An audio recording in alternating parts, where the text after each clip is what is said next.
Hey, what's up, everybody? Welcome to the latest episode of the Daily Diatribe. You're going to see something a little bit different. It's not going to be necessarily a video. I am releasing it on YouTube because I think YouTube is a good place to release. But I don't know. It's just, it doesn't... I still feel weird being in front of a camera, I guess. I mean, I think everybody does it first until they get used to it. At least in a one-on-one situation. It's just kind of, it feels weird, man. I don't know exactly how to describe it, but I'll still do some of those from time to time if I think that what I'm presenting has a plus side to being a visual thing, which I don't think anything I was really doing showed that, but I love just like getting right here, getting up into this microphone, like into the soul of podcasting, and just spouting off at the mouth and actually doing what I'd hoped with the Daily Diatribe and be able to talk about something for a little bit here. Doing it by myself is a little tough. It's so much easier to do it with someone else, but maybe I'll get more into an in-depth conversation about this later on, because there is a certain subject I do want to talk about. Again, this is the Daily Diatribe, where we talk about one subject each day, Monday through Friday. I know we've been off for a little bit this past week. There was a death in my family. That's pretty much where all that time went. So that's kind of what put everything on pause for a few days. So getting past that, though, today I want to talk about Mass Effect Andromeda, a game that's been very polarizing to people. Some people love it, some people hate it. I really liked it. For those that are going to play Mass Effect Andromeda, I will tell you now that there will be spoilers in this. I'm going to try not to do too many, but there are going to be probably more little spoilers and stuff like that, just to kind of get what I'm really feeling about the game out there.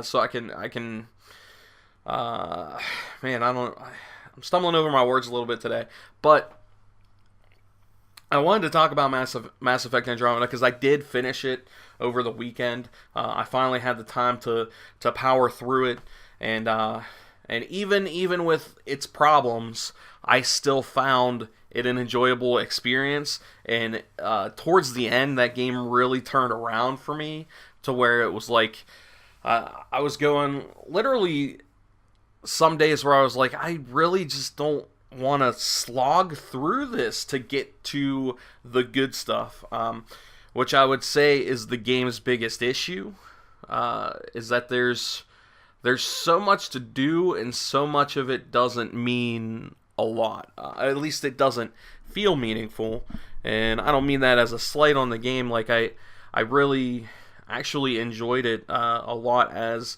the deeper you get, I think the better it gets. I don't think it reaches the heights of Mass Effect 2, for sure, or even 3, which I liked a lot more than a lot of people. I think people just think about the ending to that game. But I've been a big Mass Effect fan.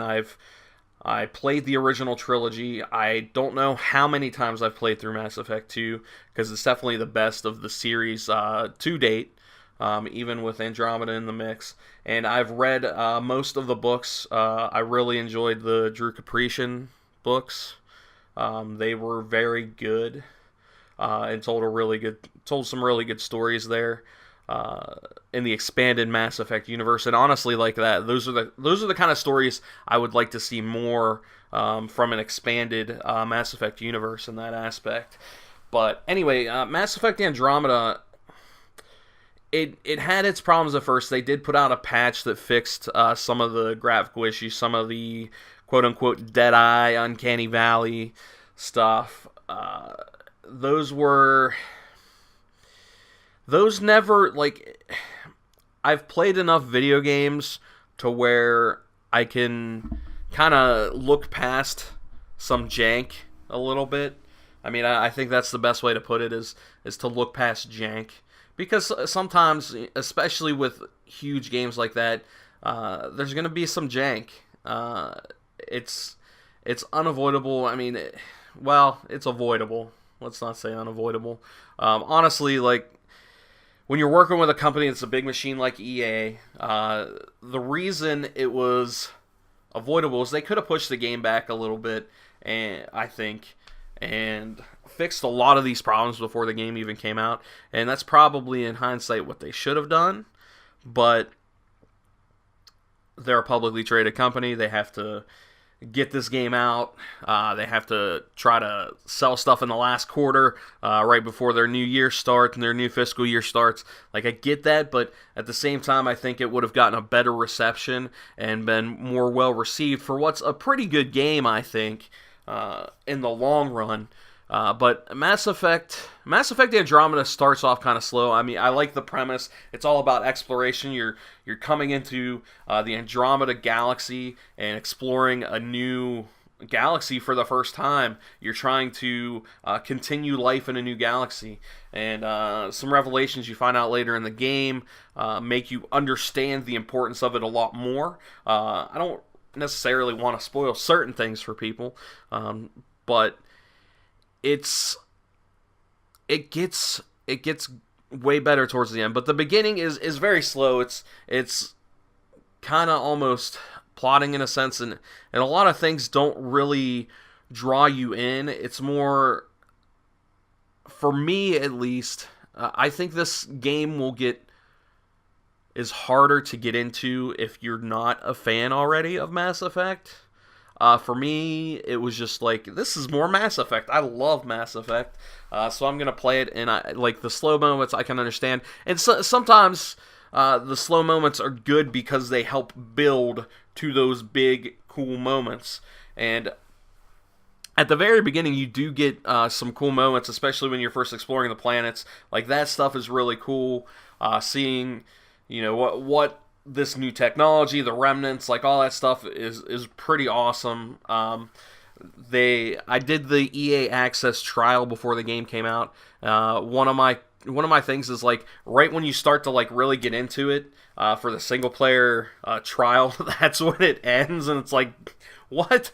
Damn it! I'm, like, really starting to get into this, but there's a lot of really good moments in the game, and there's just so much, like, what feels like filler, and that's where, like, a lot of the side quests and stories just don't feel fulfilling. They basically kind of feel like fetch quests and stuff like that. Like, there's no real weight behind them, and that's a bit disappointing.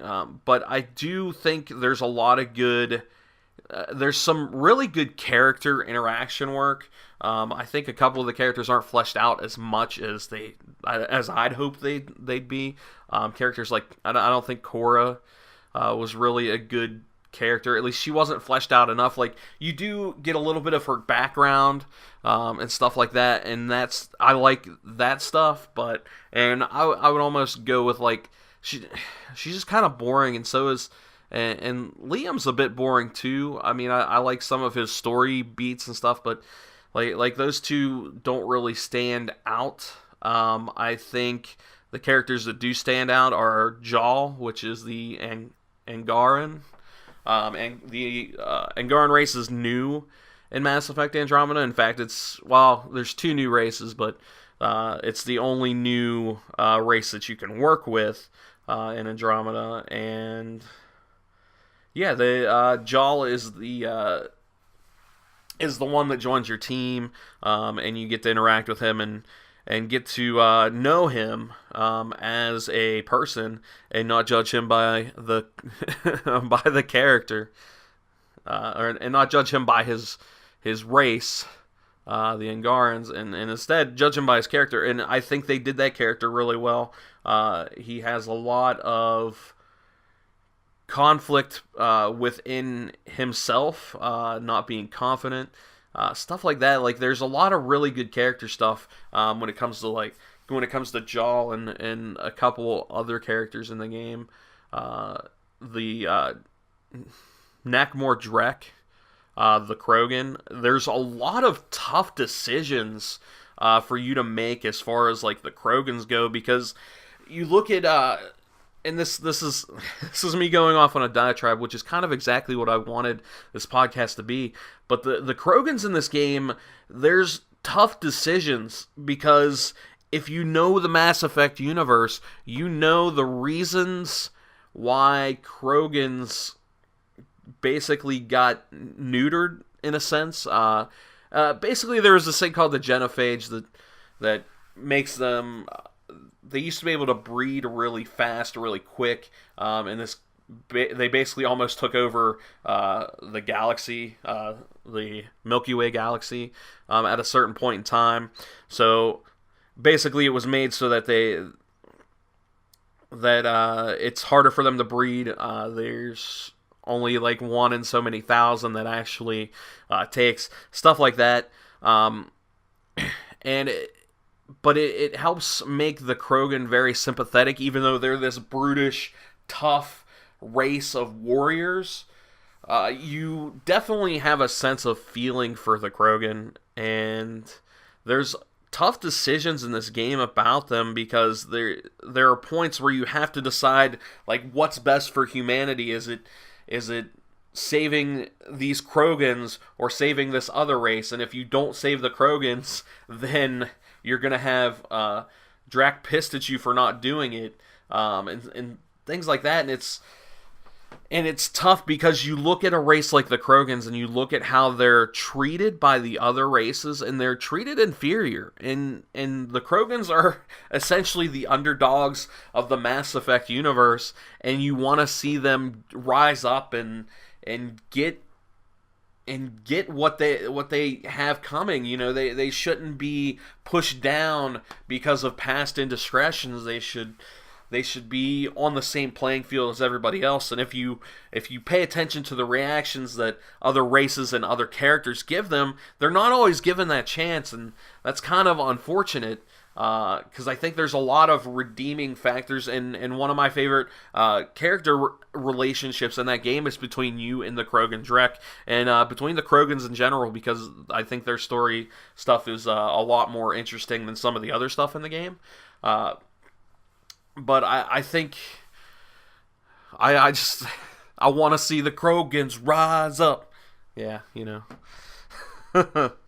But that's sort of like, so it's hard when you think you're making a decision, and sometimes one of the things I don't like about Mass Effect Andromeda is sometimes you don't know how your decision's gonna affect things, and I guess that makes it realistic in a sense, because sometimes you decide to do something and you don't realize the ramifications it's gonna have on somebody else, another, you know, stuff like that. So I mean, in a sense, like, I applaud that, but sometimes it annoys me, because it's I'm gonna go to one mission, and this is gonna be a real spoiler.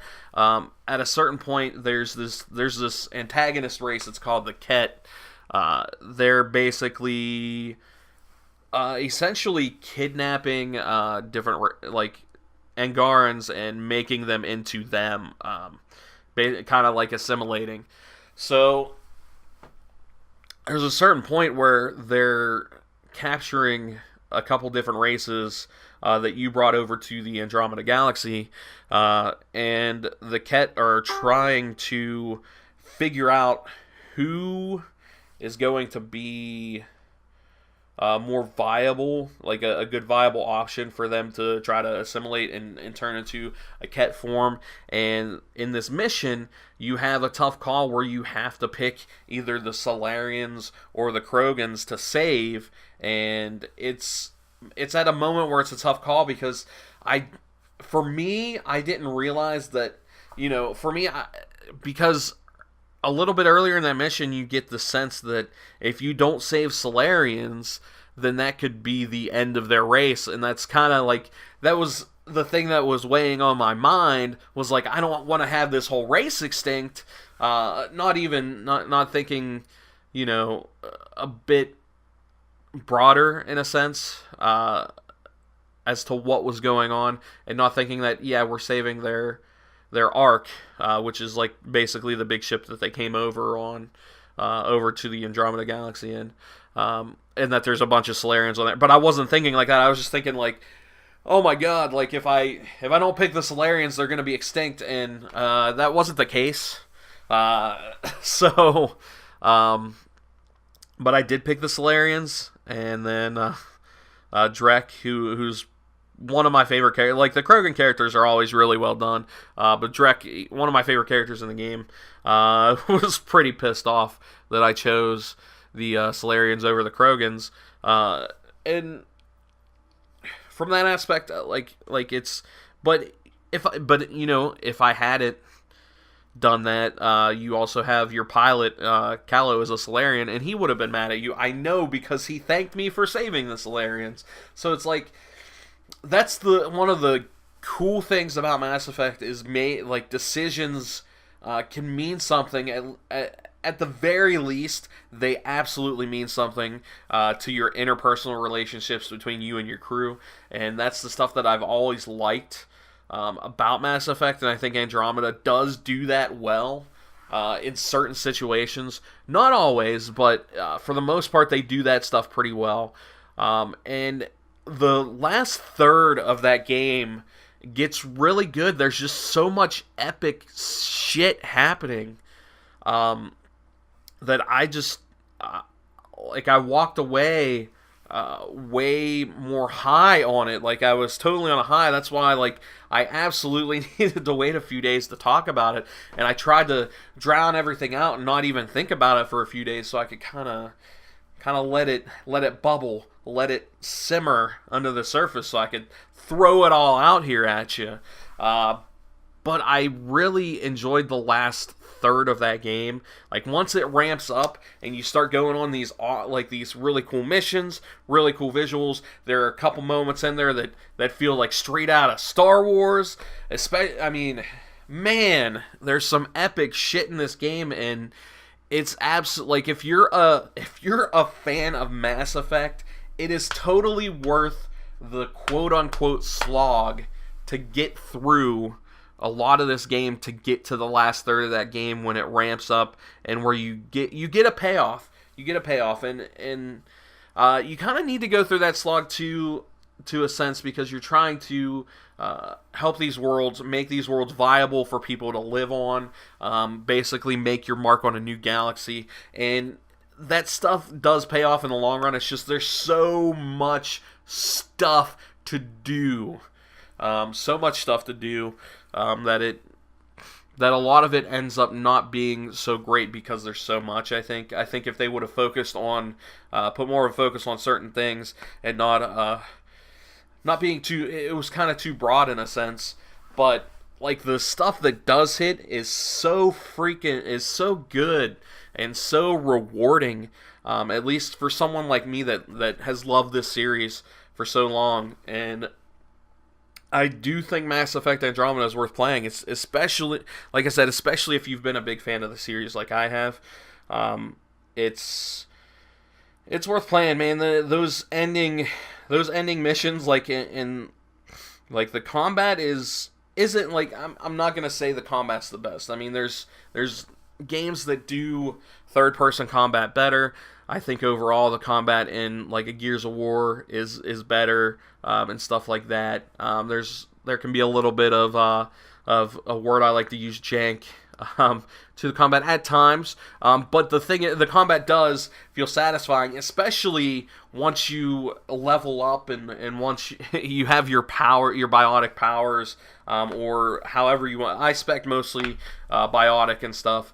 I always like using the Vanguards, charge in there with a shotgun and just start fucking pounding away at the enemies, and that stuff's fun. Like, I really enjoy doing the combat in Mass Effect Andromeda. It just feels like it hits, and when your powers are up there, like, the powers feel like your power. Like, I feel like I'm powerful, like I'm a fucking force that's about to run through some people in this galaxy, and I absolutely love that, and I think it does combat well, and honestly, like the boss battles are well done. Like they aren't like super crazy. You don't like it's not like they don't purposely make the boss battles fuck you.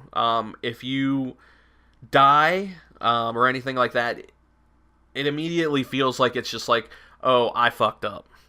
For instance, there are certain enemies that can like basically they're really large enemies. They'll grab you or something else and basically just crush you and kill you. But I was never mad when that happened. Like some games like just feel cheap, and I get angry or frustrated when I get killed in a game like that. And Mass Effect Andromeda, I didn't feel that way. It just felt like, oh shit, I got too close to that guy. I fucked up. I done fucked up. So I gotta keep away from him, or at least make sure I maneuver better. And in that sense, you get better at dodging and that sort of thing. And I really liked it. Like the combat is extremely satisfying in that game, and it's really worth playing. I'm gonna give I don't want to do a score, but Mass Effect is I think new fans are gonna have a hard time getting into it. So I don't think it's a good jumping in point in a sense for new people, because I think the beginning, when it's a bit more reserved, where they're not throwing everything at you, I think that is going to be a tougher part to get through for people that don't already have that mental investment, that time investment, that connection with the Mass Effect series. I think it's going to be harder for you to get into it, but I do think that if you are a fan of Mass Effect and you're like me, who's played through the other games, and even with their flaws, you loved playing them, I think you're really gonna love it, and that's the great thing about it. I think that game really, once it picks up, and there's a bunch of moments in between where like there's like moments where you're just like, man, this game did this moment great. And this is a part, like the picture that I'm gonna put up for this post is basically my Shepard and crew doing the whole movie night quest. Like the movie night quest seems like such like a dumb quest, where you're basically different crew members are gonna send you on a fetch quest for certain items, but that's probably the side quest that is the most worth doing. So if you're playing it, definitely do all the movie night stuff, because the payoff is fucking great. I love the payoff to movie night. It's just a great character piece, and like really, and it happens at a moment where it's towards the end of the game, where your crew just like, they need a night off, and it shows how much these people have come together and become an actual crew, and have this connection with each other. And it's awesome. It's an awesome scene. Like it's so fun. I wish there was more stuff like that in this game, if that's a criticism, like, because that moment right there was worth that. I think that moment, and a lot of the interactions you have with these characters after loyalty missions, those are all really great too. I just don't think there's enough of that stuff, and that's the stuff that I want more of. I want more like legit good moments with these characters. And if that's gonna be my biggest criticism, is I want more moments that I care about, moments that make me care about these characters, like that gets me deep inside what these characters are thinking, what their motivations are, stuff like that. I want more of that, and that's really, maybe that's the difference in years for me, where I just want a good story. And but I think, like I said, I think Mass Effect Andromeda's story does pay off, and it's worth checking out in the end. I would recommend it. I liked I loved, like, I couldn't stop playing for the last third of that game, and the payoff is really well worth it. And yeah, I could sit here and go on and on and on and on. But I've been going on for about 25 minutes now. Anyway, guys, that is today's Daily Diatribe. That's Mass Effect Andromeda.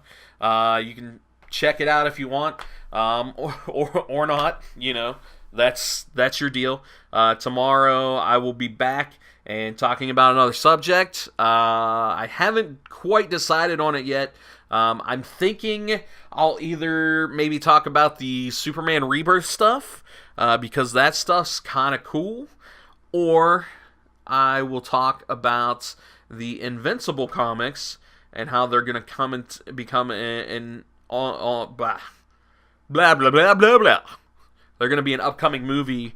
It's a Robert Kirkman of The Walking Dead joint. And I just started reading the graphic novels for that, and they're pretty great. So that's another idea. So actually, I might end up talking about that. But anyway, guys, thank you guys so much for watching, listening. Again, I hope to do probably more audio-centric stuff from now on, as I can talk more and I feel more comfortable doing the audio stuff. But anyway, I thank you guys so much for watching, listening, however you're consuming this content, and I hope you'll join me tomorrow. So I'll see you then.